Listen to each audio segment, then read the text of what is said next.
Okay guys, here's my 1973 Series 2 240Z in Johor, which we are going to do a full time lapse of the car's condition from start to finish. This is day one of the car being received in Johor, and they're doing a strip down to find out exactly where we need to address all the rust issues and where the car's strong points are. Luckily, the boot didn't require any metal work. It was only the driver and passenger side floorboard. As you could see, it's full of holes. I'm sorry about this video. I'll explain to you what's going on. All the hinges are loose. We need to rebush every single hinge for the boot as well as the hood.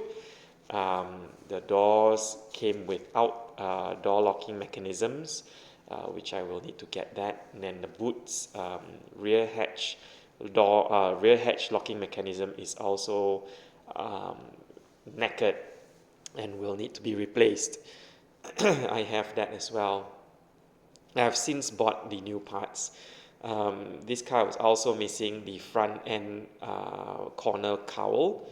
As you can see, there was a 280Z cowl provided, which is not correct because 280Z cowls are wider than 240Z cowls. And as you can see, the few days have gone by. We've cut up the rear rocker panel, and the fender arch is also very rusty.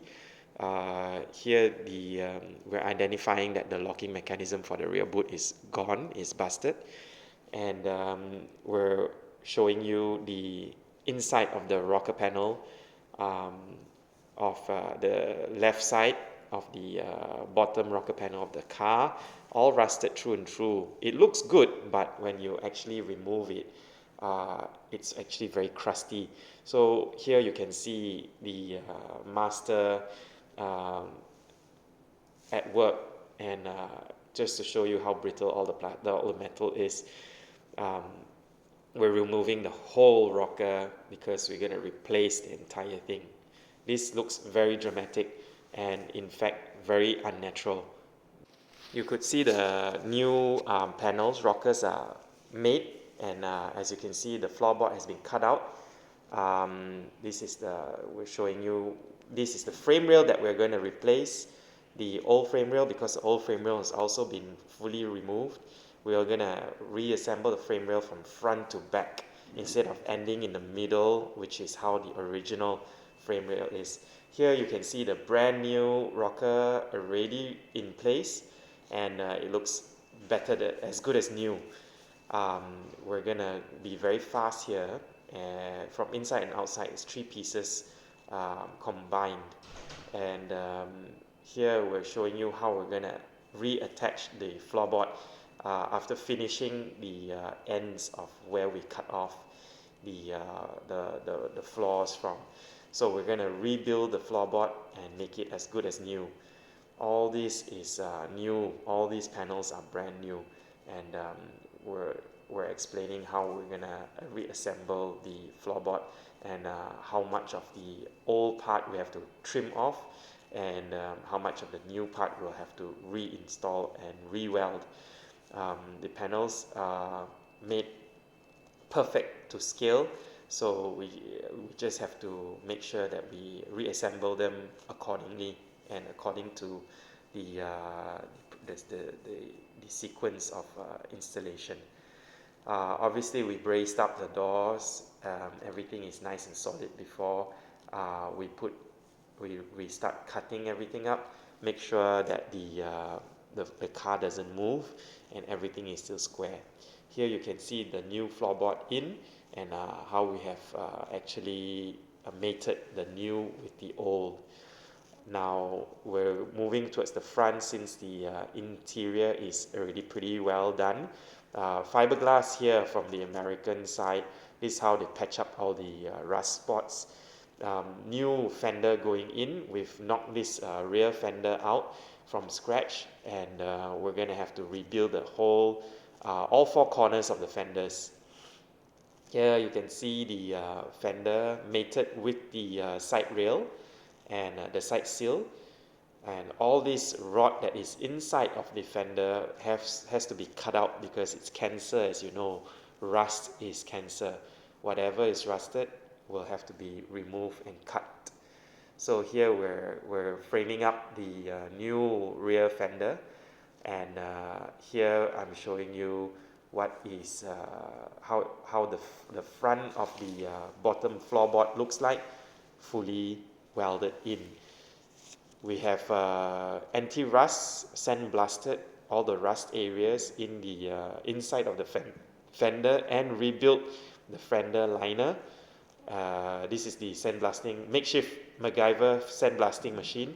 Sandblasted all the rusty areas and then primed, anti-rust painted the bare metal.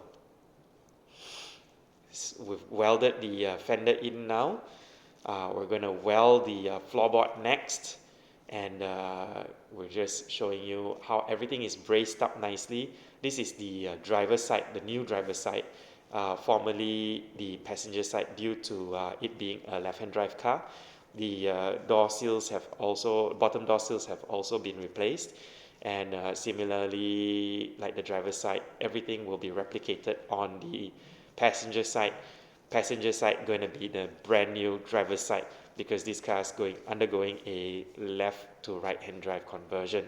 And as you can see, the front fender has also had its new fender cut and put in, and all this is knocked out with from scratch from a sheet of metal. This is done by a master body man.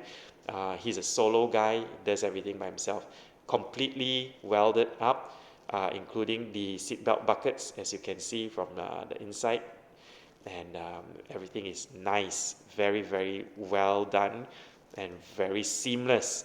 So this car will require very little putty, bondo, if you may, and everything will be nice and clean and smooth.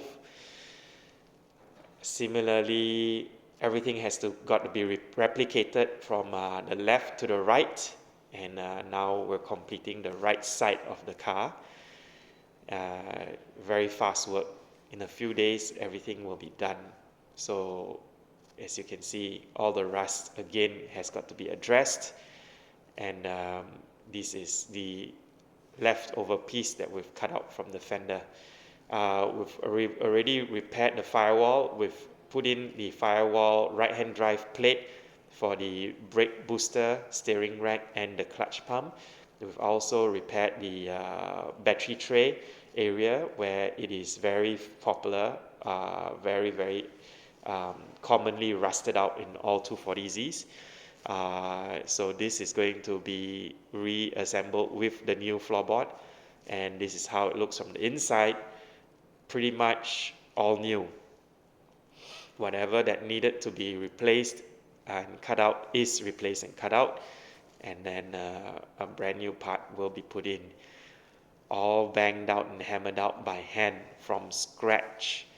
And this is me while I was in Johor itself. I paid a visit personally to the car just to make sure that progress is as per advertised.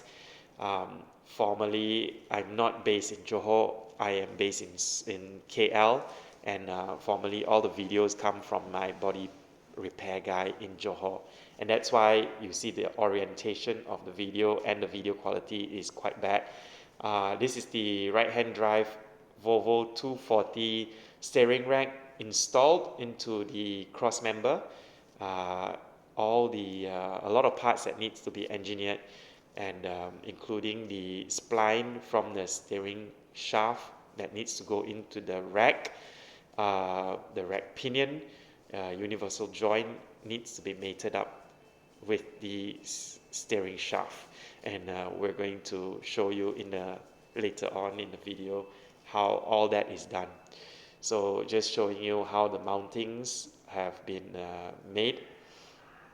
Driver side seat going in That means the floorboard is complete, and all the structure is being put in. At the moment, everything is being trial fitted, all tacked in only. Dashboard has been put in, and steering column has been installed with the pedal boxes, with the pedals. So everything is being progress is fast. Modified steering column bracket fastened to the firewall as well as to the steering column. Now there's actually quite a bit of engineering work that needs to be done here as well to make everything fit nicely. As you can see, angles and direction need to be certain and need to be nice and smooth. If not, it will foul engine parts in the future. So here we have to actually move the clutch master pump further in. The location of this panel is not correct where the clutch master pump is. So all that need to be remade.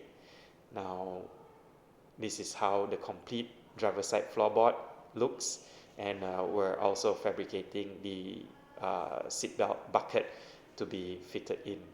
Everything is being knocked out from scratch, and all this structure has got to be double checked, rechecked. I don't know whether I have the door locking mechanism. I have to find it, see whether it came in the parts box or not. Here's the rear hatch being worked on as well. This is the final bit that needs to be welded up and sheet metal be replaced. This will be handled with very quickly, so not much of a issue there. Don't want to show you. This is the dashboard with all the meters installed. All the brackets have already been replaced and remade. All the meters are fastened into the dash very solidly now, and everything is in place correctly. So here you go. This is how the spline looks. We had to remanufacture the spline to match up with the Volvo universal joint, steering rack universal joint. So as you can see, while turning the steering shaft, nothing fouls, everything is very smooth. And here's the engine bay being ground down. These are all the bushes for the door mechanism, which are loose.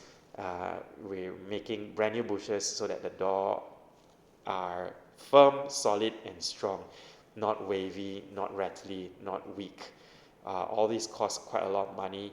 Brand new brass bushes and door pins. The same thing will have to be done for all the hinges, including the bonnet hinge as well as the rear hatch hinge. As you can see here, we're sanding down the engine bay. It's getting ready for paint, and because all the metal work has already been completed, we're going to prime it and make sure anti-rust is in place to prevent further rot in the future. We're trying to future-proof the car. Everything's being sanded down very meticulously, and hopefully we have a very nice finished product. Here you go. This is how it looks pre-paint. Hi guys, thank you for lasting this long. If you guys are wondering why I'm dressed up in a surgical overall, I'm actually finishing this video off while in hospital, and it's because my son had a small accident, busted up his lip, and he's being sewed up right now. So I'm so sorry for the video quality, and as I said, the videos have been sent to me from the body panel guy in Johor for the past 4 or 5 months.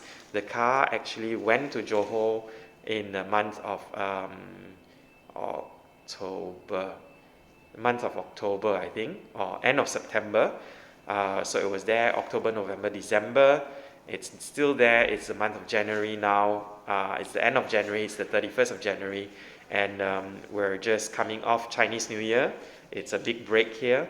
The next step for the car in Johor, which is the Series 2 240Z, is to have the engine fully painted. I have already bought the paint, and we're waiting for the painter to go in and knock it out so that we can put the engine in. I have time-lapsed this video so that you do not get bored. It's a 3-4 month process of repair, bodywork repair, and it's actually quite tedious and slow moving. So since I've already posted up the Series 1 240Z's bodywork repair done here in KL, I figured that this will be a little bit different, and I'll time-lapse everything, make everything faster. Thanks for sticking around and lasting this long in the video. If you have any questions, feel free to shoot me a message. I will always answer every comment. I will give you constant updates. This Series 2 240Z in Johor has actually gotten the engine running, gearbox is fine. It is running triple open carburetors, and it's actually has a L26 engine block. I don't know what is in the engine. I don't know whether it has a forged engine or not, but I was told that during the sale that this engine is a built race engine. So this car in Johor is going to be brought back very soon after the paint is in the engine bay is done and the engine is back into the car. Alright, thanks for watching guys. Enjoy!